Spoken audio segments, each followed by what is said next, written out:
You are now entering Armbar Audio. Hello, and welcome to another episode of Armbar Audio. I'm your host, Tim Farley, and next to me is my trusted companion, John Kearns. What's up, people? Today we have had a very good friend from the beginning days of our podcast journey. He had a podcast called Talkin Suplexes, which he has now turned into a blog. He is our good friend, Brandon Montgomery of Talkin Suplexes blog. Brandon, why don't you let us know what's going on for the show today? Hey fellas, how are you guys? Glad to be back with you guys. That's true. We did do a top 10 cruiserweights list a while ago. Yeah, so we'll have to do something else. But this episode, we're gonna do a fantasy card. So on my Talkin Suplexes Instagram page, every Friday, I do what's called Face Off Friday through my Instagram stories. And I normally create maybe 5 matches and just see, who people prefer between the competitors.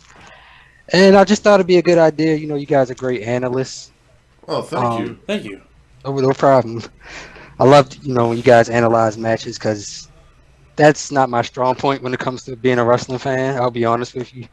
So I just thought it'd be cool. We collaborated and made the Armbar Suplex Supercard is what I call it. Yeah, for sure. I mean, like, back in the day when we first started on Instagram, I also did Fantasy Friday. I love fantasy booking, and when you came to me with this idea, I was like, hell yeah. Like, you put together the card. We may have tweaked around a little bit, but it's pretty much the original card that you came up with. And so let's jump right into it. All right, time to be promoters and analysts, guys. So Let's do the it. very first match of Armbar Suplex Supercard is a ladder match between the Hardy Boys and the Lucha Brothers. Who would you guys take and why? Well, are we talking about the Hardy Boys now, or like the Hardy Boys of what era?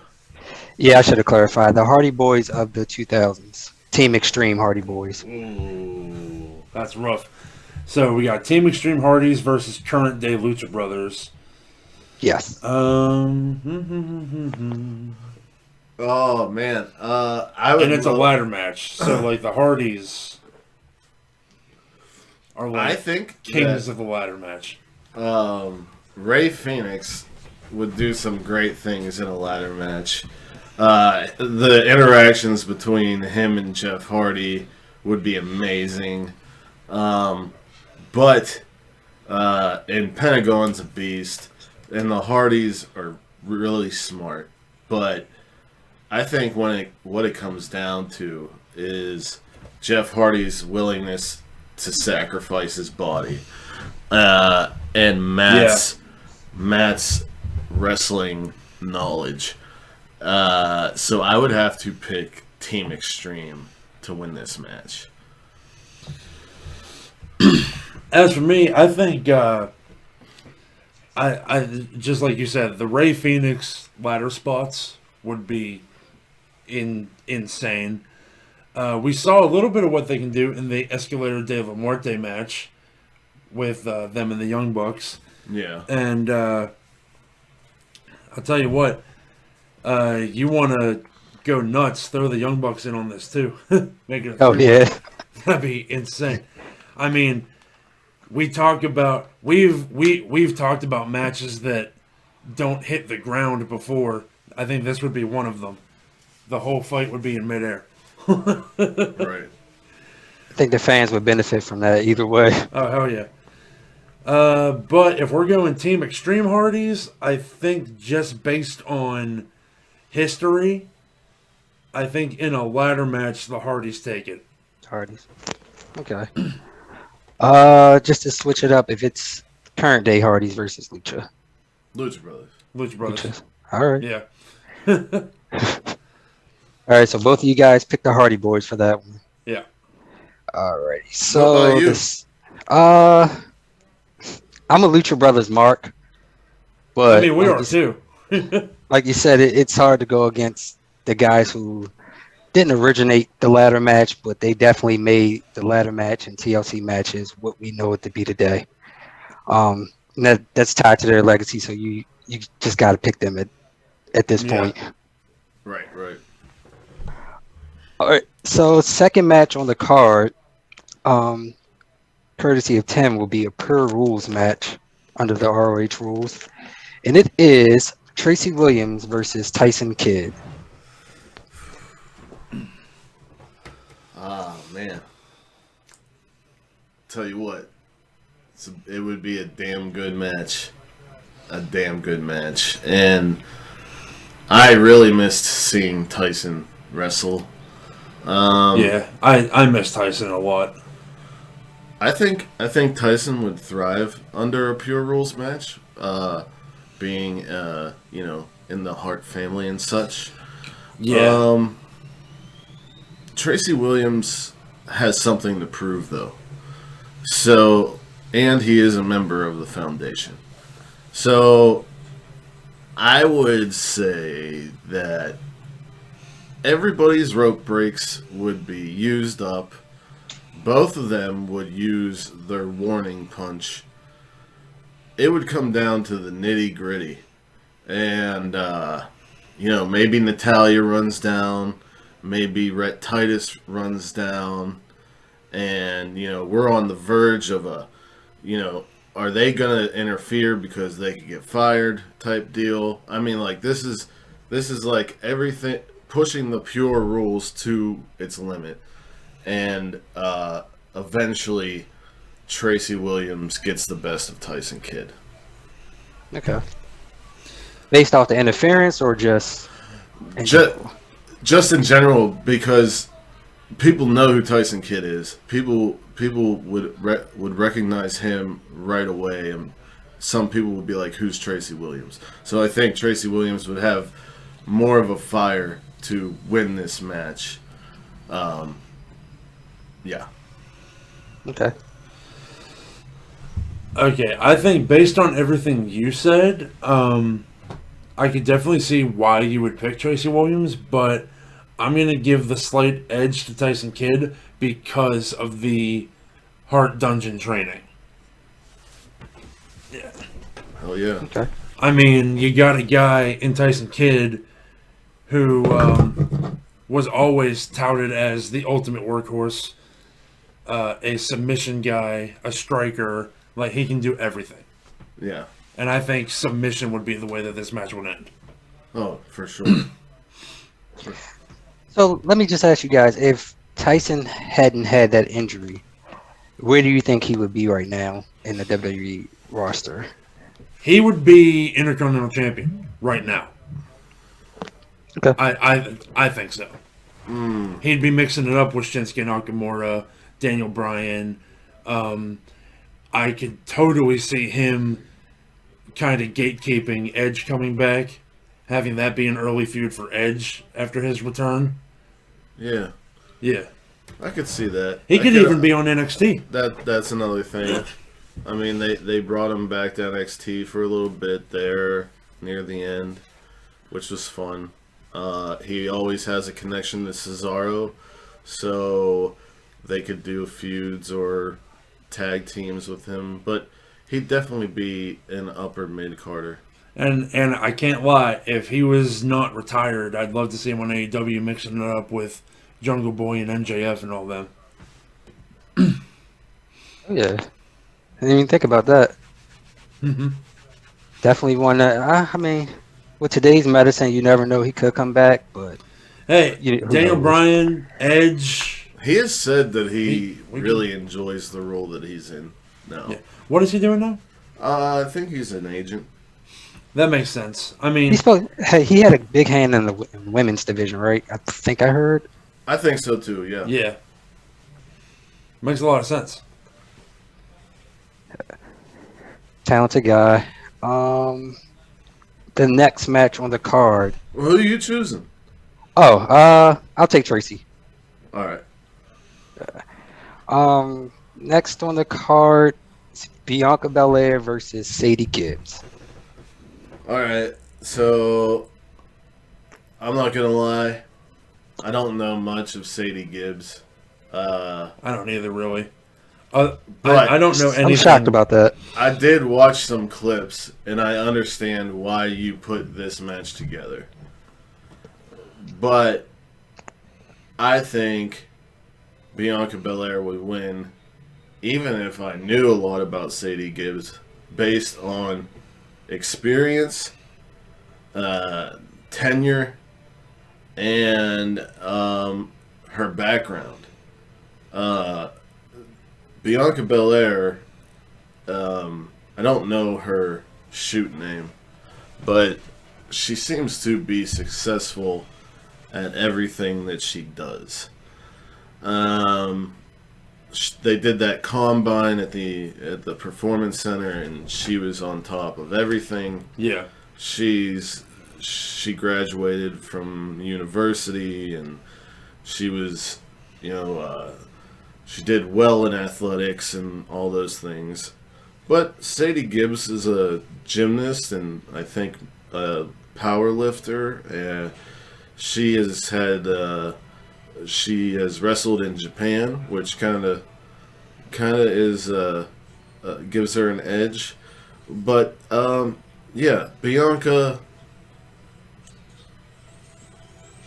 Bianca's the EST, and that's why she wins. Okay. Yeah, especially currently Bianca Belair. I mean, she's on top of the world right now, as far as I'm concerned. Yeah, and Sadie Gibbs ain't nowhere to be found. Not really. She got dropped from AEW, and she hasn't resurfaced. Yeah. I don't think. I haven't seen her since her couple appearances on AEW. Yeah. So, I'm gonna have to also pick Bianca Belair. Okay. For my pick, I would pick Bianca as well, just because I think they have similar movesets. Sadie has more of that lucha-inspired style. But I just think Bianca's a better overall talent. As far as personality, wrestling, strength. So I would have to go with Bianca there. But if Sadie had moved to America before COVID hit and everything got shut down, how do you think she would have fared in the AEW's women's division? I think she'd be one of the top names. Yeah, I think so too. I think she'd be right up there with Thunder Rosa, Britt Baker. We got Abaddon now. She'd probably go far in this women's eliminator tournament that they're going to be starting. Yep. So just a case of bad timing for her. Yeah, absolutely. Definitely. Because none of it was her fault. They built her up before she got there. And I'll say that too. None of it was Sadie's fault, and none of it was AEW's fault. Just what they announced it. Well, no, she showed up at did she show up at Revolution last year? I don't remember. I don't remember either. I know she did a handful of matches before they signed her, and from what I heard, she was in the process of moving to America, and then she had COVID hit. She had a couple Dynamite showings, and she had a handful of matches on AEW Dark as well. So maybe once things get better, borders start opening up and everything's safe, they may bring her back. I think they definitely will. Like I 100% think that they will. I think that she'll be part of that roster. All right, and then they could use it, honestly. Mm-hmm. They could use a talent like her. Yeah. I can't wait for Chris Statlander to come back. Definitely, and it looks like she's getting close. We'll see. Next on the card, Scott Norton versus Jacob Fatu. All right. Scott Norton's one of the greatest Gaijins ever. Some people may know him from his later years in the NWO, but the guy was That's big, what I know tough But I know of of the Japan stuff. But Jacob Fatu is our boy. He is our boy. Number one. He's our oos. Yeah. And it would be a hell of a brawl. It would be it would be very similar to a never open weight fight. Absolutely. I could see that being the title that they're fighting for. But I'm going to have to go with bias and choose Jacob Fatu because that dude is awesome. If he can find, and he's a monster. If he can find where the event's taking place. Because I'm pretty sure that he does not know what technology is at all. Yeah, but he's a good man, though. Yes. There aren't many people that could take Prime Scott Norton. Really? There's not many. But, I mean, like, I would be going with bias, too, if I picked Jacob Fatu. I'm going to have to just based on where he's at currently, but Scott Norton is one of the greatest performers of all time. Especially and in Japan. I am NWO for life. For life. So pick Fatu, but always represent Scott Norton and the NWO. So before I give my pick, I think Scott Norton's one of those guys. Don't forget his nickname was Flash. Scott Flash Norton. Yeah. So he's one of the, at least what I can remember, one of the first real agile big guys. Yeah, it was like him, Bam Bam, and Vader. Really. Yeah. Mm-hmm. And I think he doesn't get his credit when you compare him to Bam Bam and Vader. Right. And I think part of that probably is because, at least stateside, everybody really knows him as a B player in the NWO. Yeah. But he was no slouch. Right. But and also when you're comparing him to Bam Bam and Vader, you're comparing him to Bam Bam and Vader. Sure. You know what I mean? Like,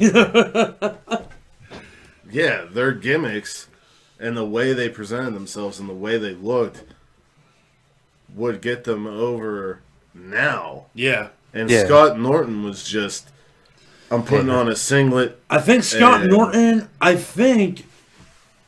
today I could totally see Scott Norton being with Silas and Josh Woods. Yeah, or on Yeah. Bloodsport or, Japan. And yeah, I mean, there's more. Today, wrestlers are more Common. but I'd say celebrated. And more celebrated because, like, you always hear people say that about Silas. It's like, oh, he's old school. And you hear people say that about even MJF. You hear people say, oh, he's old school heel. And I feel like that's the role that Scott would find himself in if he were around today. Okay. I'm going to go with Jacob just based off of he's even more agile than Scott Norton in the ring. And like his moonsaults for a big guy is so crisp. Yeah. Yeah. And like you can't argue with heritage. Yeah. Speaking of which, did you guys check out the Yokozuna WWE doc? Not yet. I started to watch it. I have to finish it. I started it right after the Rumble, but I did that post show with our boy Sid, and I haven't got back around to finishing it yet. I did. Highly recommend it. Yeah. I did watch the Pat Patterson. And I'm hearing nothing but good things about Pat Patterson and the Yokozuna one. The Pat Patterson one was great. I need to check out the Pat Patterson one, but definitely the Yokozuna one. Alrighty, so the next one is a Four Corners tag team match. We have the Hart Foundation of Bret Hart and Jim Anvil Neidhart versus FTR versus the Brainbusters versus the North. I feel like we're making a Ring of Honor card because we already had a pure title, and now we've got a Four Corner Survival going. I think the order of elimination would be, I think FTR takes out the Brainbusters first in a moment. Definitely a gas moment. That's their mentor. Then you have the Hart Foundation take out the North and it comes down to FTR and the Hart Foundation. And which honestly, just give me that any day. Right. And on a are you gonna go against your A1? Yeah. FTR finds a way to beat the Hart Foundation. Really? Yeah. I think maybe the Anvil tries This man loves Bret Hart like the South loves Jesus Christ. I think maybe, Anvil tries to do one of those 3-point stance runs at Dax on the outside and hits the ring post.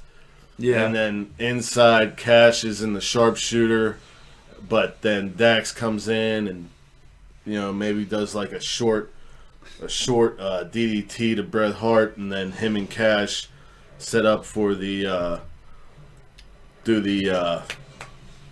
big rig. I don't know.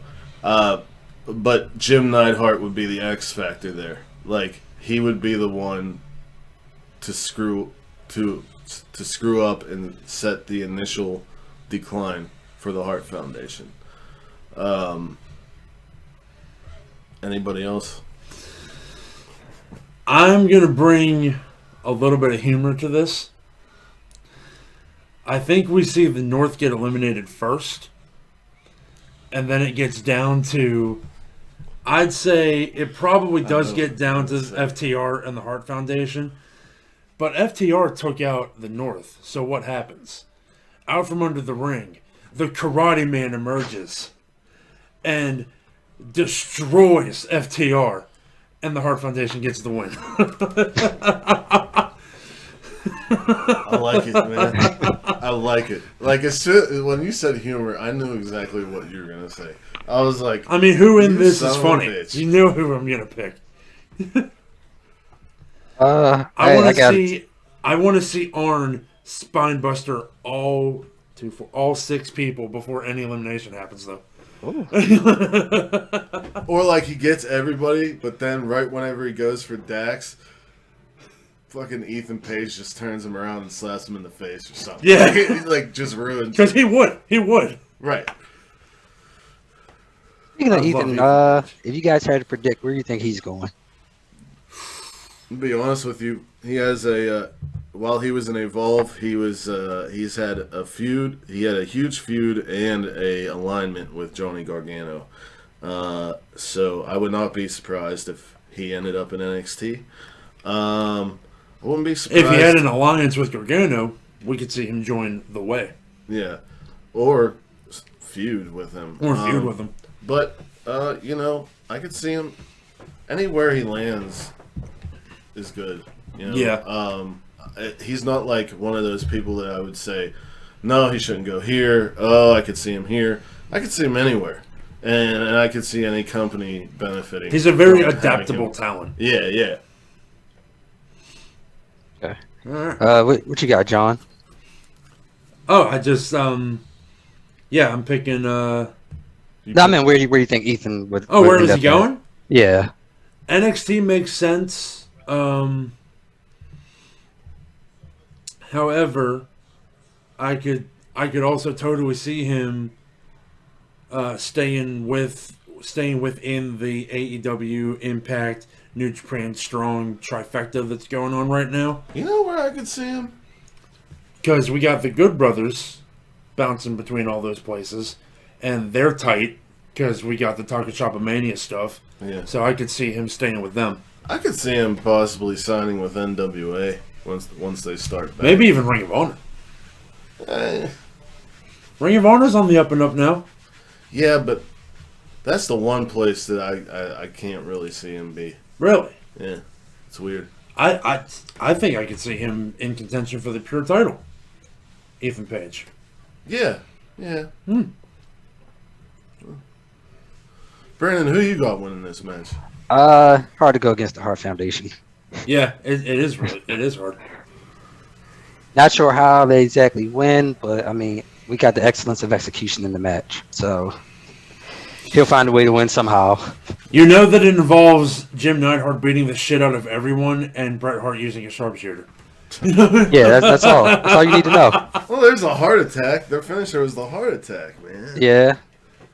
Yeah, but you got Bret with the sharpshooter on, and Jim Neidhart's running interference, keeping everybody away. Yeah. Yeah, everybody jumps on the sides of the four corners, and he's just like pouncing them off the ropes. While Bret laughing maniacally the whole time. Yeah, while Bret has, I'll say Bret has Tully in the sharpshooter. I was gonna say Tully too. Why y'all shitting on Tully? I don't know why. I just picked Tully. Because his name's Tully. That's why. Tully Blanchard. Tully Blanchard. So then, next on the card we have Thunder Rosa versus Medusa. This is a hard one for me. I actually put some thought into it before the show. Thunder Rosa got the MMA background and everything, but Medusa beat Bull Nakano. Okay, yeah. Medusa is the original bad bitch. I'm going with Medusa if we're talking about Prime Medusa versus Prime Rosa. Sorry, but Medusa. Do you know what Medusa has that Thunder Rosa doesn't? Green card. I guarantee Thunder Rosa has at least a visa. But I was saying... I don't know. I'm just joking. She's probably born in like Arizona or Texas or some shit. I don't know. Whatever Thunder Rosa does to Medusa, nothing can beat a monster truck. Right. Does she See, that's still the drive thing. those? I don't know if she still does, but I know when I was a kid, that's what I knew her as. I never even knew her as a wrestler. When I was introduced to Medusa, she was a Monster Jam driver. But I was born after you, so that's why. But you also got some of that hillbilly blood in you. A little bit, yeah. But yeah, man. Jeez, though. But I don't know, man. Thunder Rosa held that NWA Women's title for a long time. I don't give a shit. Medusa went on Monday Nitro and threw the Women's Championship from WWE in the garbage. You're right. That makes her a good wrestler. Yeah. No. I'm gonna twist your tits. She was an amazing. She's an amazing wrestler. But man, I'm having a hard time picking anybody against Thunder Rosa right now. Then pick Thunder I'm going Rosa, to go Thunder Rosa. Thunder Rosa? Okay. I'll go Thunder Rosa, but I want to say this about Medusa. When you think about it, mid-90s, she was killing it, and she didn't really have a whole lot of competition like there is regarding female wrestlers now. So, if Medusa was in her prime right now, top 5 active wrestlers, you think? I think, yeah, maybe. Yeah. Maybe top 10. But yeah, Okay. she'd be up there. People would definitely be talking about her. Like the thing that they have with Charlotte and Rhea, she would be in that bubble, All right, so what's the top female wrestler right now you would have loved to see Prime Medusa go against? Probably Charlotte. I'd say Charlotte. If I had to get 2 women in their prime to wrestle each other, it'd be Medusa and Paige. Okay, That'd be good. that would be good. I agree with that. That's why we're here, for these fantasy bookings, for stuff like this. Brings up good conversation. Yeah. Next, we have Haiku versus Walter. All right. So now everybody knows we called Scott Norton and Jacob Fatu a never open weight match. God damn. Yeah, This would be.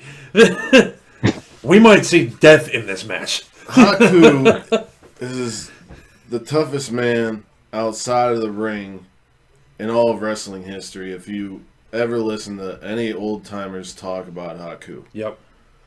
dude bit somebody's nose off, pulled a knife. I don't remember. He was a badass, straight up. But if we're talking about a wrestling match, Walter will be too much for Haku to handle. Haku had a great selling. He was great. He was great athletically. Whenever he was in WWE, when he was in WCW, he was more of a brawler and a big, strong guy. I mean, he wouldn't get.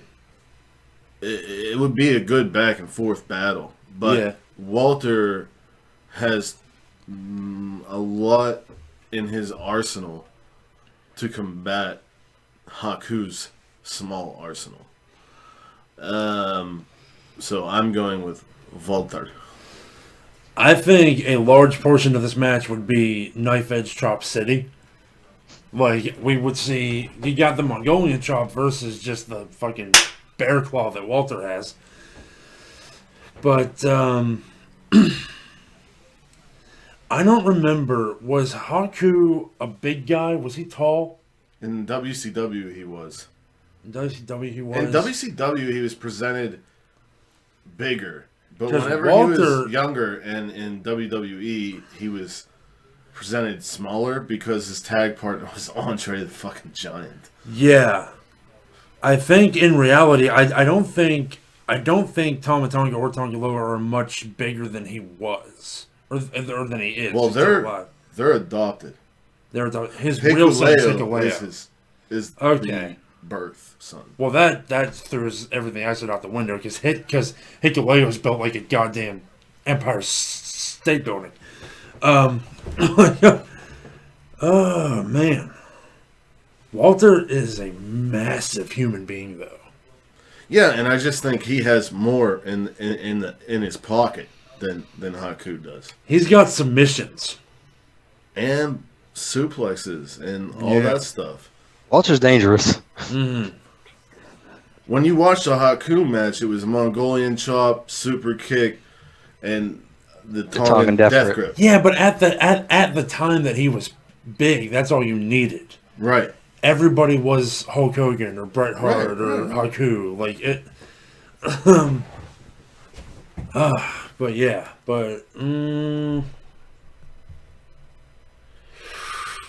yeah, I think Walter, just based on like the range and the pure size and strength. Yeah. Okay. Yeah. Just for comparison's sake, Haku is listed. He's billed at 6'1", which I kind of find hard to believe. And Walter is billed at 6'4", which it must be some camera angles that make him appear a little bit taller. That's true. Yeah. Well, and also on NXT UK, a lot of those guys are really small. Not like skinny, like they're just like a lot of them are wide and short. Yeah, and it's not just that, but like, you know, since the UFC got big, I think Vince McMahon and the entire wrestling business has opened its eyes to, okay, middleweights and cruiserweights and welterweights and all the featherweights, they're headlining major shows for UFC. Maybe we give these guys a chance on our shows and see how it works. Which is fine, because that's how you get Walter versus Ilya Dragunov. Yeah. That's how you get Walter versus Tyler Bate or Pete Dunne. Like, yeah. But yeah, man, gonna have to go with Walter. Okay. Yeah, I got Walter too. He's just like I said, Walter's a dangerous guy. Yeah. And it took me a while to get into the Walter hype, but once I did, I was like, yeah, he's definitely a force to reckon with. He's a freak of nature as far as I'm concerned. He's the Austrian murder baby. I mean, anyone with the theme song that he has, you better watch out for.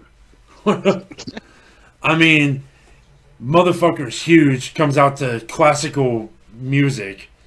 Any wrestler that has classical music is usually just like a murderer.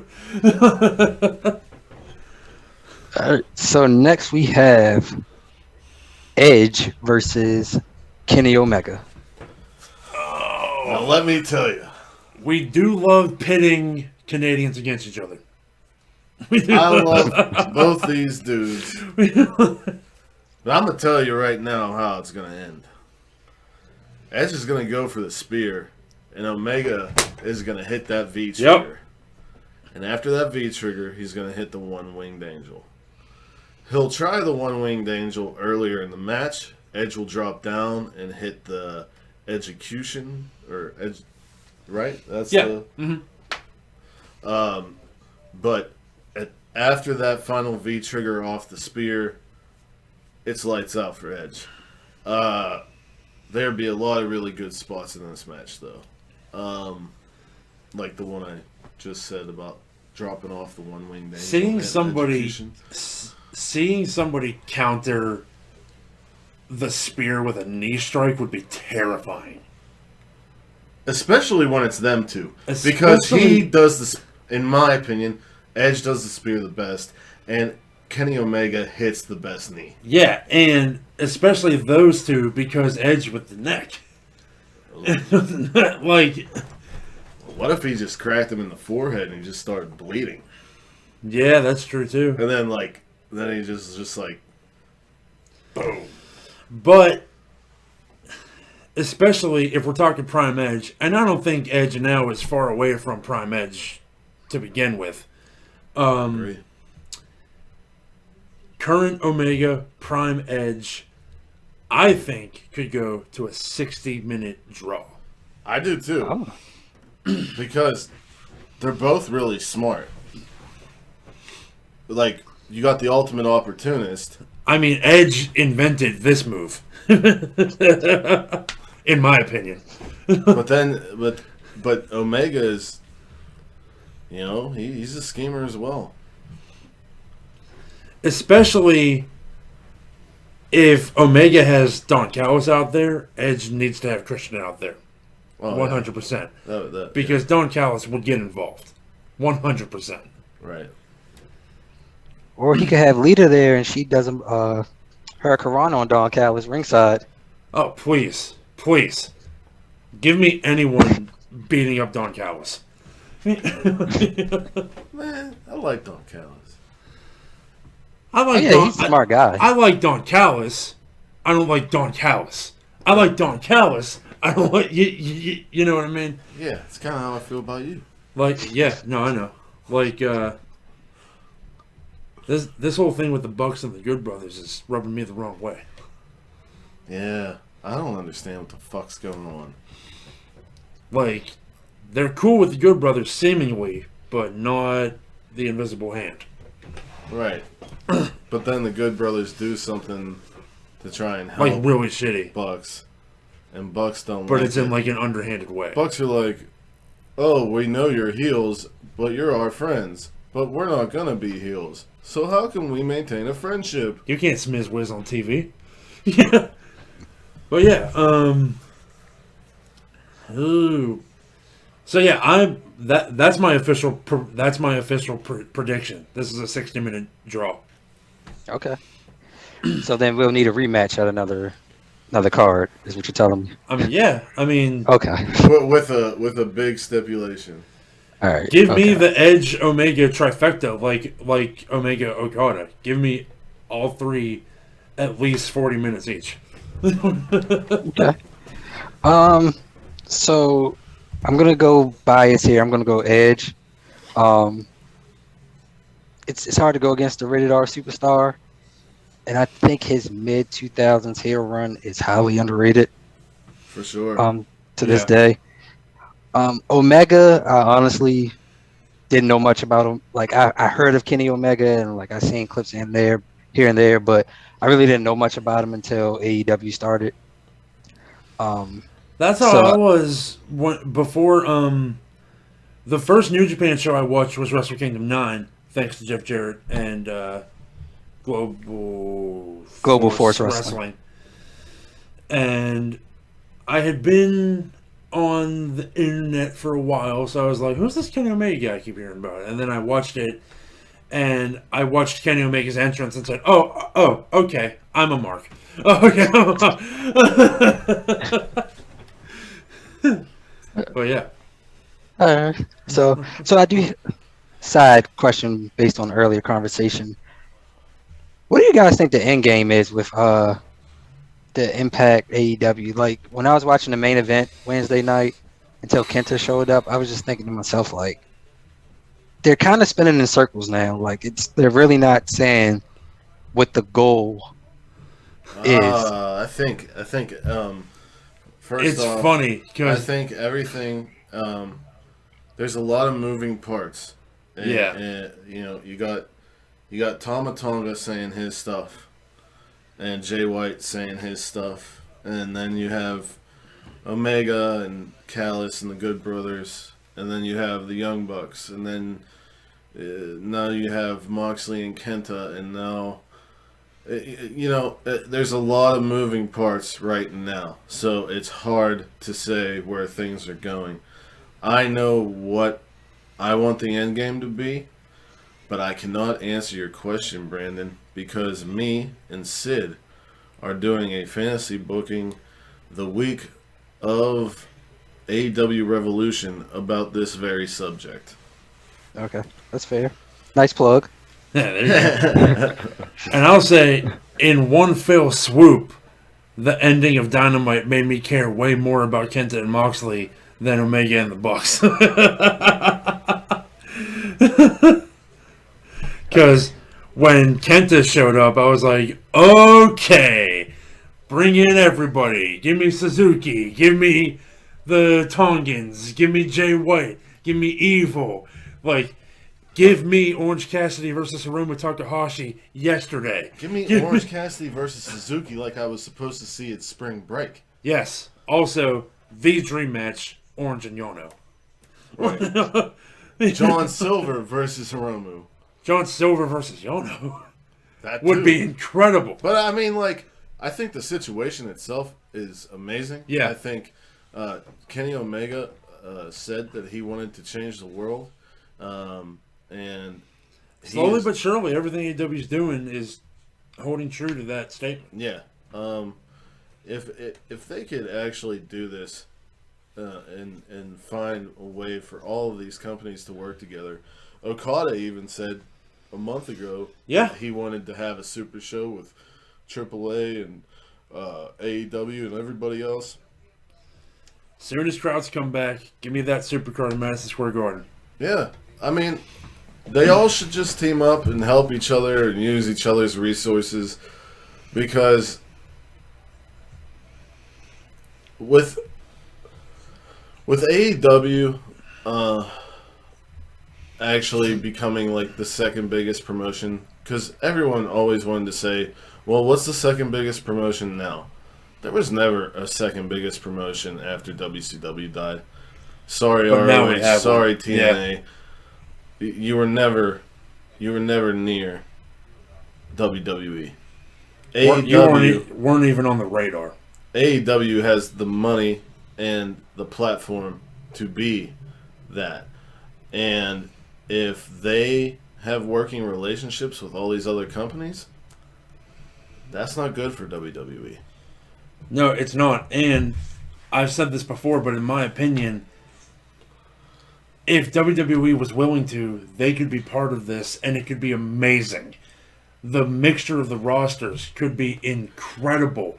It could be the birth of a truly unified pro wrestling world, and it'll never happen because of the way WWE operates. It's because of egos and money. Yeah. Yeah. But man, if we could see the cross promotion of AEW, WWE, Impact, Ring of Honor, New Japan, AAA, the wrestling world truly coming together would be awesome. Yeah. So, based off our conversation, I just had another question for you guys. Do you think everything is going to, their plan is to draw everything out as much as possible until we can safely have fans back in attendance, and then they'll really let the floodgates open with the cross promotions? I think if they were intelligent, yes. I think part of the story will end or be the beginning of the end at next Wrestle Kingdom. Yeah. But yeah, I mean, before the pandemic hit, we were supposed to get that blood and guts like War Games match. Yeah. Once it comes back and we have all this stuff going on, I mean, imagine the possibilities of what we could see. Because I'll tell you what, man. Talking about crowds and needing the crowds to come back, if the Edge and Christian hug in the Royal Rumble happened in front of a live crowd, we wouldn't have eardrums anymore. We wouldn't have, like, for real. All right, what's next? Next on the card, one that was very hard for me, Mr. Perfect versus Daniel Bryan. Two of my top 10 favorite wrestlers of all time. Yeah. Mr. Perfect is underrated as fuck. Yes, he is. He was one of the best technical wrestlers ever.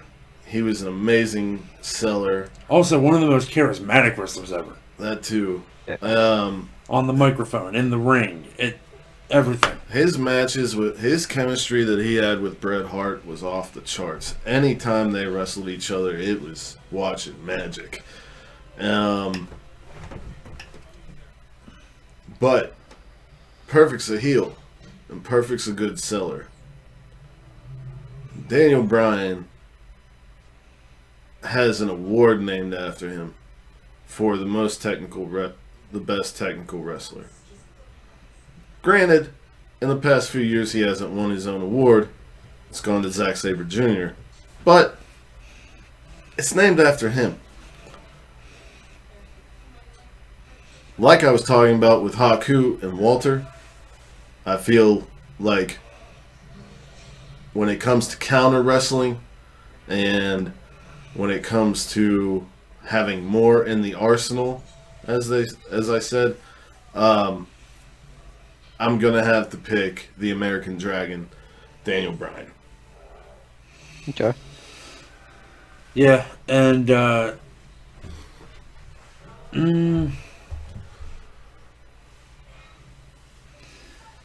I might also have to pick Daniel Bryan, but I think it would be much more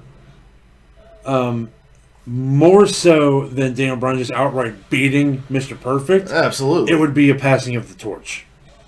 Right. But like the one match that Perfect had with Bret Hart, he went to do like the leg drop to the crotch to Hart. Yeah. And as he was coming down, Hart caught him and turned it into a sharpshooter. Right? It was incredible. Some kind of shit like that would happen with Daniel Bryan and Perfect. It wouldn't be like, oh, he hits the knee strike and it's over, or he locks on the yes lock like without any problems and taps him out. It's gonna be some type of.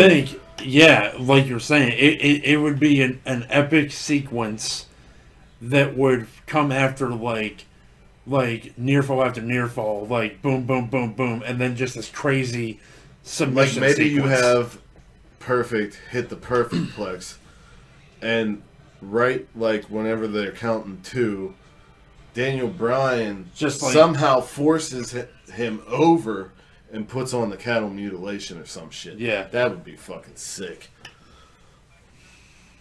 Yeah. I gotta go with Mr. Perfect. Somehow, some way, Daniel tries a submission move and he is able to turn it into the perfect plex for the shocking win. A shock win from Mr. Perfect would also be money. Yeah, for sure.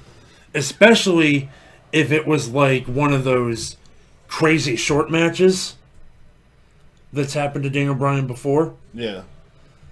Yeah. Like, yeah. if it was like... The Sheamus match. Like, just boom, perfect plex, 1, 2, 3, it's over. And leave that crowd just mouths agape. Or like Bryan runs at him and Perfect has like a loaded boot and just lifts up his leg and that's it. Takes him out. But I mean, like, this card is like how we feel about New Japan shows. I could care less who wins. Who wins? I just want to see these matches. These matches would leave me happy regardless of who won. Leave you fulfilled for the night. But with that, I do believe it is time for the main event. Yes, sir. So, And for the what a main event it is. we have Okada versus Randy Orton. If this match ever happened, and both men put everything that they had into it, it would go down as the greatest wrestling match ever. And you couldn't put a time limit on it. No. No way. Both of these men are methodical. Both of these men have psychology. Both of these men have finesse.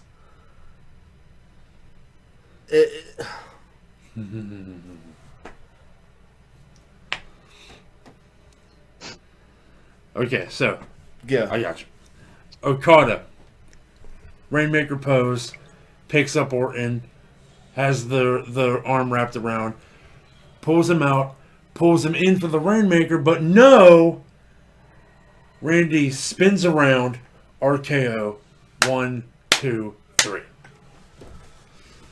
Yes, but no. All that happens, 2.9, Okada throws his arm up. Yeah. Orton's getting ready to set up for the kick, the punt, and everyone's like, oh my god, is he going to do it? Is he going to do it? And Okada just pops up out of nowhere. Okada just goes like this. Oh, dodges the punt. Yeah. Fucking hits a short arm Rainmaker, brings him up, hits another Rainmaker, brings him up, says some shit in Japanese right to Orton's face, and just Rainmaker, pin. That's You got Okada? I think that's how one of the Omega matches ended, right? probably With like 3 Rainmakers. something And then like Omega was just like too fucked. Yeah, I don't know. I mean, like, the whole match would be amazing, but I guess Also, I'm going Okada. I think just because Okada is younger. doesn't Okada and Orton both use the Hangman's DDT? I think so. I think so too. So that both of those would have to happen at some point in the match. Yeah. Like one gets it first and the other gives them the receipt for it. Right. Because I believe they both use a Hangman's DDT. All right. So, John, you took Orton. Tim, you took Okada. Yeah. Okay. I probably should have threw this in. Should we go with current Randy, or are we looking at mid 2000s to 2010s Randy? I don't think it matters. I don't think it matters, but if we're pulling, what's the term? Pulling hairs? Strings, hair, splitting hairs. Yeah, if we're splitting hairs, I think current Apex Predator Randy Orton. Okay. Alrighty, so that was the first Armbar Suplex Supercard. Unless you guys, I have a list. I can throw one more in there if you want. Okay, so the dark match. Yeah, dark match. What's the dark match, Brandon? Or the pre-show. Let's go with Test versus Lance Archer. Test versus Lance Archer. Lance Archer. Yeah, I'd have to pick Lance Archer as well. Test is underrated, and very much so. It's sad that he died early, but Lance Archer does not get his just due either, and Lance Archer is more talented than Test. Okay. All right, give you guys that. So that wraps it up for the Armbar Suplexes Supercard of 2021. Next year, we'll have a bigger one, a better one. It's going to be the greatest show on earth. Maybe we'll do another Supercard this year. Who knows? I mean, I got lineups. You just let me know. If you enjoyed the fantasy booking here, let us know in the comments. If you have some fantasy matches you would love to see, let us know in the comments. And don't forget to hit that subscribe button wherever you are, whether it is morning, noon, night. You have a great one. Peace, love to all of you. Brandon, bring it in. Traditionally, Brandon, you would bring in a 2 sweet. Okay. Bang!